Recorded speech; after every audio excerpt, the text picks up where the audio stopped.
जी अस्सलाम वालेकुम dear all viewers, क्या हाल है? ठीक ठाक हैं, सेहत भी ठीक है। उम्मीद करता हूँ माशाल्लाह सब खैरियत से होंगे।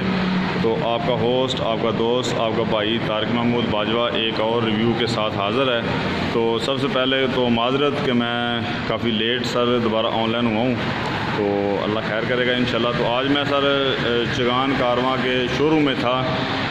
एक चिगान कारवां गाड़ी बुक करवानी थी और एक M9 गाड़ी बुक करवानी थी। उस सिलसिले में मैं मतलब जो है वो चिगान कारवां के शोरूम में हाज़िर हुआ हूँ। तो मैंने कहा चले दोस्तों के लिए एक छोटा सा रिव्यू भी बना लूँ। सर ये चिगान कारवां है और ये अब ये देखें, काफ़ी माशाल्लाह प्यारी गाड़ी है। अभी काफ़ी इन्होंने पहले से अभी काफ़ी इन्होंने इम्प्रूव भी कर दी हैं सीटें हैं, और ओवरऑल इसमें मज़ीद उन्होंने चेंजिंग की है।